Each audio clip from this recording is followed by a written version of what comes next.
All right. Oh, thank you so much. And then you. Thank you. And then you should go.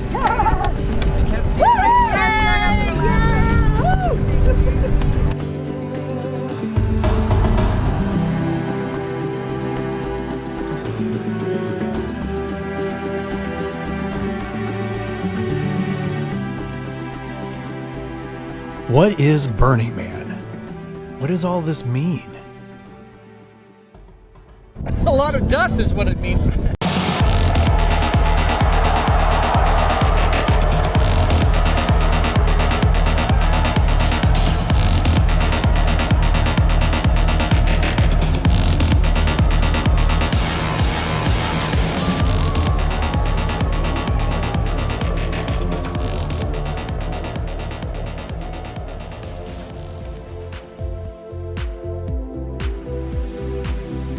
My name's Todd. I'm from Los Angeles. I'm making a documentary about Burning Man and what people think about Burning Man. Can you tell me your name, where you're from, and what burn this is for you? Rachel Valenza, aka Venus Rising. James Duffy. Mike Shiley. Tanya Vessels. My name is Ian. My Playa name is Sniffles. Android Jones. I'm from Boulder, Colorado. I'm from London, and this is my second burn. This is my 5th burn. This is my 3rd burn. And this is my 13th consecutive burn. Finally found Burning Man 11 years ago. This is your 11th burn. Yes. Wow. And I've enjoyed it. The first 3, I came away saying to myself, and you paid to ruin your health with all the dust. But I got over that, and I learned to park on the fringe. Burning Man is a chance to do something different, of course, and to see things. There's something here for everybody if you just travel around a little. Look, it's can be very exciting some places. Yeah, definitely one of the most convincing freedom simulations there is. You know, really, we're given a little bit of liberty to really play with the unlimited value of human potential and creativity for a very small amount of time. Somebody this morning said that it's virtual reality manifested. And I think that kind of sums it up because it's got a little bit of everything. It's absurdity based in reality because everything you see around here is real. I used to say that Burning Man is Mardi Gras in the desert at an art installation. I mean, this is just a gigantic museum, and everything is art. The people are art, the interactions are art, the concepts are art, the art is art, and there is just no end to creativity in what you can think of and do. It's mind-blowing, isn't it? It's mind-blowing. It's beautiful. That Burning Man is impossible, and it's paradoxical. It's this place where you have no rules, and yet there are like these 10 rules you abide by, right? And there's no structure, and there is structure. I try so many times to explain it to people, and then I just tell them just come and like see for yourself, because you really can't explain it like, as much as people try to explain to me. I didn't get it until I came. So words are pictures, they don't do it. It's the feeling, and you can't describe it.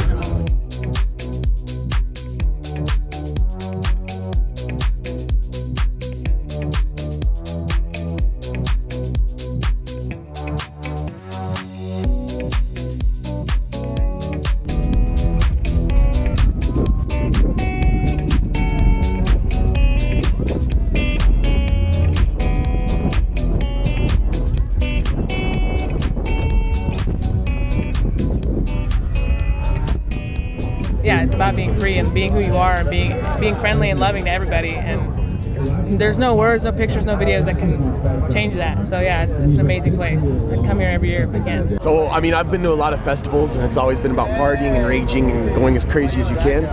But Burning Man's been really surprising in that I've had some of the biggest moments of peace and like serenity, in addition to all the partying as well. So it's been a really good recharge, and it's made me think more clearly about my life in general. I've loved it. I'm just filled with so much love. Like there's so much connection here. It feels like family, and I feel stronger with the friends I came with, stronger with love her here. It's just, yeah, I feel exuberant.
The way that you define the event is obviously going to be dependent on your experience and what you're exposed to. There's too much here for anybody to have a complete sense. No one person has an idea of what Burning Man is. The 10 principles, if anybody doesn't know them, radical inclusion, gifting, decommodification, radical self-reliance, radical self-expression, communal effort, civic responsibility, leaving no trace, participation, and immediacy. Gifting is a huge part of Burning Man. It's also something that's sort of necessary for the event to be temporary in order for this gifting economy to exist, because we don't have to worry about generating new resources here. It's sort of you come in with what you have and you give what you have freely, and you don't worry about needing to make income that goes along with decommodification. So there's no selling of things, there's no worrying about how you're going to make money and sustain yourself. You know that the event's going to end after a week, and it enables you to go through this gifting thing. You can suddenly just be very free with everybody around you. It enables a lot of open connection and relationship with people that is otherwise not really possible. So I think it's one of the things that makes Burning Man particularly special. What I really take away from Burning Man is the gifting aspect of it, where it's not for sale, it's not to be traded or bartered for something of like value, which is a commerce. It's given to you without expectation of return. So it's just purely generosity that you're being given at Burning Man. And I like to take that back into the default world and feel good about giving. As a matter of fact, I learned that the more I give, the better I feel to people. And I learned that at Burning Man. Tell me some examples of like smaller gifts people give. Well, my girlfriend and I make these little eye bolts. It's an eye bolt with a butterfly nut on it, turned upside down, painted, turned into a little man. These little beads that you can make your own, saying put your Playa name on it. Mine's Shy Dog, or and then it's heavy metal, so you get some swag that swings around your neck. That you see everybody's got their swag. Yeah. 60% of all burners are virgin burners, and they haven't earned their gold medals the way that other burners will wear their like with pride, as you notice. Oh yeah. So we at our camp make a bunch of these bolts, and we have bowls of the beads, and we have hundreds of these necklaces, and we invite the new burners to come in and make a personalized. What's the name of your camp? Where is it? It's called Dare to Be Rare, and it's at 215 and A. 4 years ago, I've given out over 300 of these things. Wow. And I've seen people come to Burning Man, be complete virgins, not know anybody, meet each other at the bead table, and start talking about Burning Man and go off and be friends and have great burns together. And we've seen a lot of people respond to the little simple gifts. Maybe a hug even as a gift. You can actually just give someone a smile. And what's nice about it is the benefit that you get back is you give them something that costs you absolutely nothing, and it makes them feel really good. There's a lot of times that I need a hug, you know, and or that I don't think I needed a hug, but I needed a hug. And I got one and it felt great. And so that's a form of gifting as well. And your positive attitude is a form of gifting. And so there's a lot of ways that you can give someone.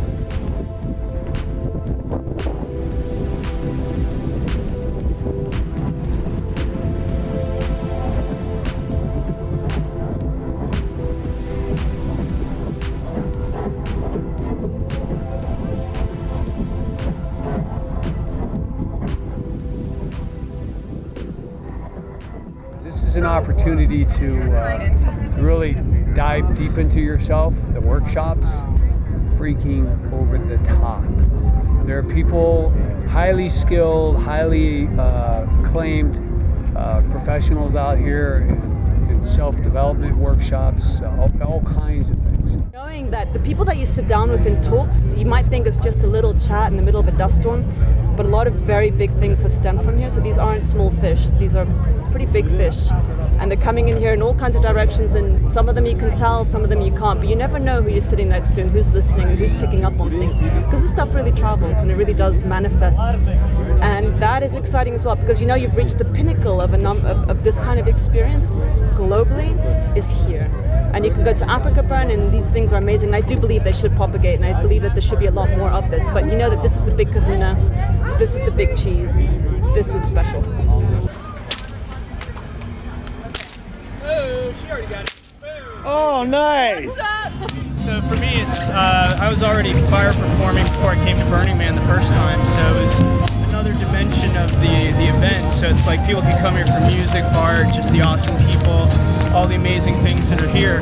But being a fire performer adds a whole nother dimension.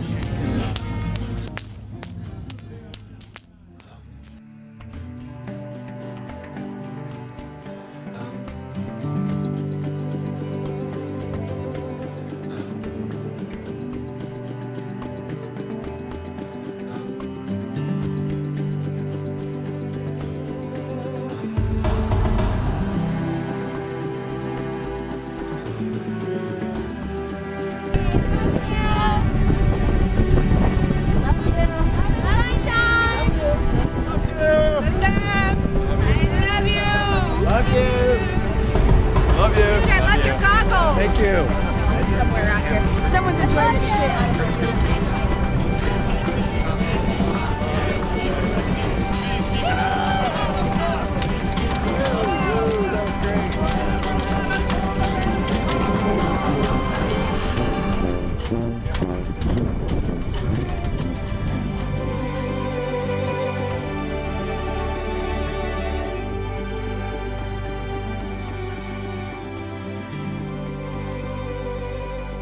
Be equipped to take care of yourself. You can get water and ice here, but bring all the food you think you're gonna need, and just stay out of the dirt and the dust if you can. Yes, the dust storm yesterday annoyed me a bit, and I felt defeated. I was like, damn you, dust storm. I can't cycle through here anymore. I can't deal with you anymore. Just hellish conditions we had Friday. So we had a dust storm all day, and as a result, the desert didn't warm up. And so last night was so cold.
feel when you see people enjoy your dome? It's really like I said I felt satisfied. Yeah. I haven't felt satisfied in a long time. I felt like, wow. What do you take from Burning Man now that you've been so many years? What keeps you coming back? You know, I think it's just love. You know, it's like we can, you know, wax poetically about a lot of really like far out concepts like evolving consciousness and humanity and where we're going with that. But it's just, for me, this is just a really amazing place to experiment and exchange love with other human beings. And it's a way that I can take what I do and express, because my love language is acts of service, and so I can project my service, and it gives me the opportunity to love as many people as I possibly can with this time, which really feels good. And you get to just receive it directly, and, you know, witnessing and being present to like the gratitude of someone, you know, and holding them with that, you know, and you take it and you just let it go straight through you. Nice. You feel like there's a circuit, that like it's completed by doing that, and it's really beautiful.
And tell me again about the temple. For people that have never been to Burning Man, what does the temple mean? I think the temple's a place for anyone of any belief, just to reflect and to, you know, think about what's important to them. So I love the fact that it's very cohesive. It doesn't matter whether you believe in God or not, or if you have, you know, whatever religion you have. It's a place where people can come together and. Did you read some of the messages inside? Yeah. What did you think? Very powerful. So people who've lost loved ones or who are going through a difficult time in their lives as well. So it's a place for them to kind of let go, and then when the burn comes, the idea is that those kind of messages are regenerated. It's a very powerful place, isn't it? Yeah. The temple at Burning Man, I tell my friends, it actually should be called Temple Burn, not Burning Man, or it should be called Burning Temple, not Burning Man, because the temple is the most significant burn of the whole week.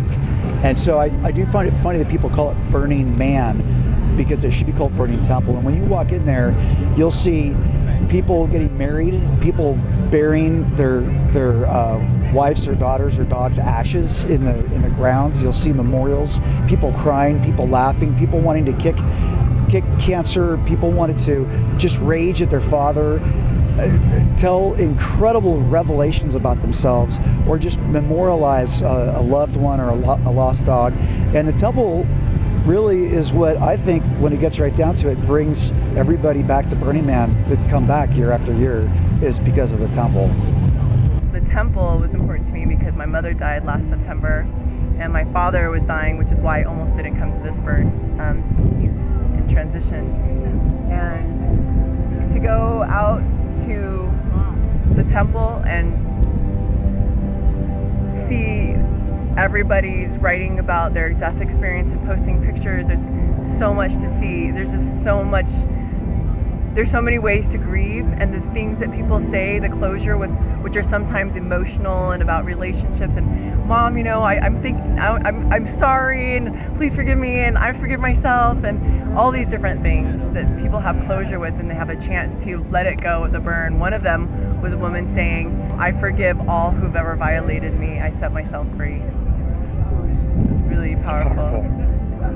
And I went out there and cried my eyes out. There's no other place, I don't know if there's any other place on earth where you can turn around and see 75,000 people crying with you.